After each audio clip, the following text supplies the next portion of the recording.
Yo guys, I'm going to review the Climatarian Diet by Kelty O'Connor. I got a confession. I want to do better for the environment, but I am confused. Every single person tells us conflicting arguments. Going vegan and plant-based helps the environment, but then the carnivores are over here and will say that's completely contradictory. Dilemma. I am traveling a lot this next few Veganism is definitely a lot worse for the environment.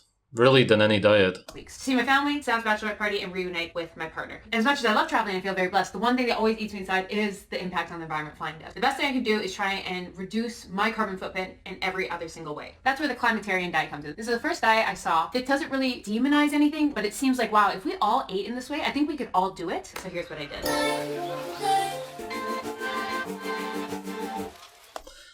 I incorporate a couple vegan vegetarian meals each week, like this fall salad.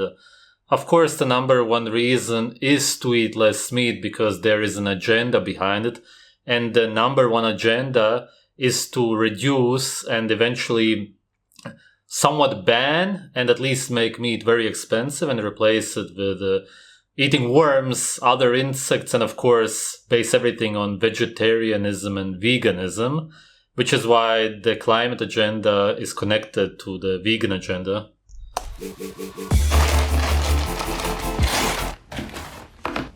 Okay, I leave to Edmonton tomorrow, so my fridge is empty, so I decided to do takeout, but I did a plant-based, so this is like a falafel bowl. Oh, baby. Yes, this is exactly what people in power would like you to eat, more or less. One thing I like to do is trying to have several vegan meals a week. Oh, full vegan? That's a different situation. Eat seasonally. Let's just look at this. Look at this. I come and there's just a big basket of pumpkins and apples. So she'll eat this. She'll make seeds of it. And apple. Also, bonus when I'm here, and I'm going to count this as my own, my family has a garden. So one thing, grow your own veggies. So these are carrots my mom grew. So take a little credit for my mom. Notice when you grow them your own, how different, like this baby grew next to this one. First when you buy in a grocery store. You want the carrot. Yes, you could say that the food is seasonal technically, but all of that food was man-made. It doesn't even exist in nature, so how could you really call it seasonal? Seasonal food would have to be actual natural food, which is found in nature. This is a nice organic carrot. Millie, are you going to eat your carrot?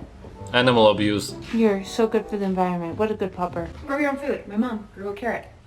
And carrots are seasonal. I don't know who to trust anymore, and it is so confusing. Obviously, we all know the impact that cows and methane have on the environment and just the morality of killing an animal. But You don't know it, but you religiously believe what people tell you without any proof. then I go and look now, vegans in, which is great, and I love that for the vegans, but all the grocery stores are just full with packaged vegan products. Is the food industry just marketing towards vegan as like, look, it's better for us, but then they're just giving us more packaged food and it's just not fixing the actual problem?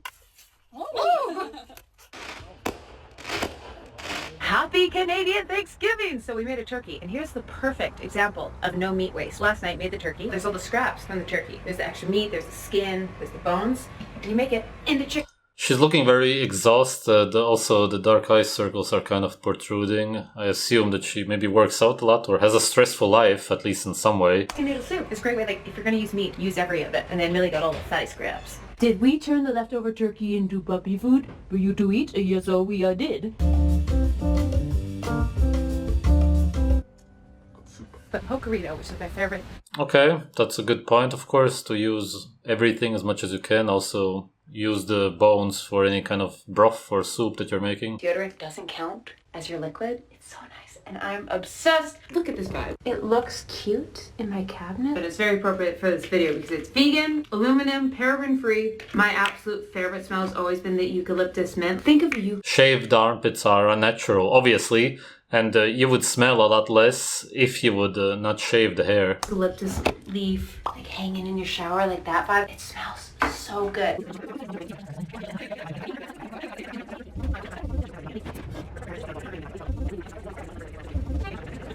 I got boy problems, that's a human in me. Not the middle.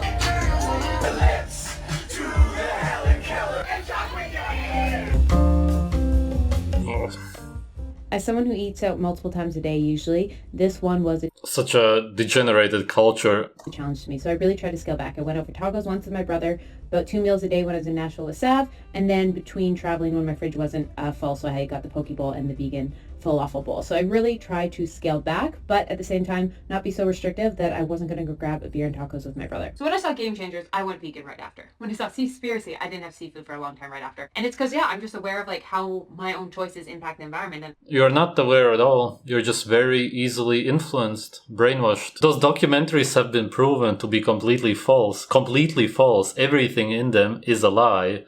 But you fall for it because you can't think for yourself. I don't want to ever harm the environment, but it's confusing and I don't know who to believe because at the end of Seaspiracy, you realize they make money off a company, I'm going to completely butcher it, but it was like a vegan, it was like Beyond Beef, but seafood. Game Changers, I think it was like a supplement company or something they promoted. And then the cynic in me just thinks, they're just doing it for profit. But then also the realist in me realizes if you're passionate about something, you're going to make a business around it. If they're just passionate about, not having people eat seafood, they're going to try and find an alternative. And like, which is it? I don't know.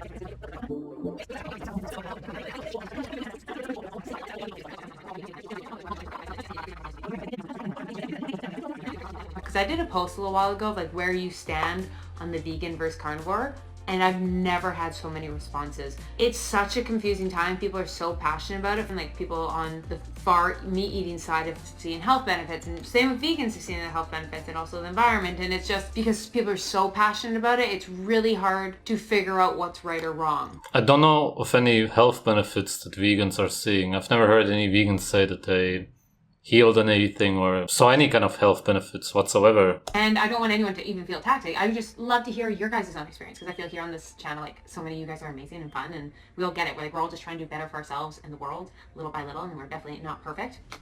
Confession, I'm a big bar person. Like, I just always have been since I was a little girl. My mom always had like protein bars, granola bars, and that thing around the house, so I always grab them. I've switched to this one this last couple weeks. It's the Real Food bar, which tastes great, but all the ingredients are made local. Made at community bakeries, Canadian ingredients, sweetened with honey, woman-owned, recycled packaging, so I've been switching up to this. I'm really trying to focus less of like changing my entire life, but just making better choices within my day-to-day life. I really like this because this forced me to learn what was local and sustainable in my own place. Because I also think we have to take that into account. Like, what is accessible to someone in Vancouver is not accessible to someone other place in the world. We can use seafood, for example. It's a lot more likely that I can get sustainable, fresh seafood here in Vancouver than when I lived in Edmonton. So that's even like something that I just default to do. When I'm back in Edmonton, except for if my mom really wants it, I never order seafood. I never get sushi. When I'm in Vancouver, I get seafood and sushi. On the flip side, I think I've eaten beef once a year here when in Vancouver versus when I'm in Alberta beef. I'm more likely to order a steak there. I think that's how we'll all do the greatest impact. And I know for myself, because I've done it in the past, I've gone full vegan. I've tried zero waste, and I just find every time I do it, I'm so excited when it's done that I just don't keep anything. That's why when I do my streaks and my 30-day challenges, finding the little things that are... The only really good thing that was on the list is to choose local food, and that's simply because of the pollution that is caused by transporting all of the food. Vegan versus carnivore. I'm not going to answer that for you because I think that's a completely personal question, but I do like the idea if you're going to eat meat, like eat in a sustainable way. If you eat meat, it should not be wasteful. I think that's the biggest thing. So like, let's just not waste food, and how can we do better? And I'm not perfect doing little things like this, just kind of be more mindful. Alright, really the video was pointless for the most part. It was more about her and not how to help the environment anyway. Just a typical, little bit narcissistic girl. And of course, she doesn't want to have any fights with vegans who are carnivores, so-called carnivores. Not even carnivores, they just eat cooked meat. That's probably what she means. She doesn't even know about raw meat, most likely, which is the actual natural food for humans. She could actually just give her opinion as to what she really likes and wants to eat, and she obviously eats meat, so she admits that meat is good for us because she likes it and she eats it. She's just one of those people who wants to be liked by everybody, which is also a sign of narcissism. She would be so upset if anybody disagreed with her in some way or would say that you are wrong about this and so on. Really, that's just a mental issue at the end of the day. Be open and actually tell us your opinion about this topic. Those kind of videos are actually interesting to watch when you choose a side and say why it's better. This was just nothing. Thanks for watching.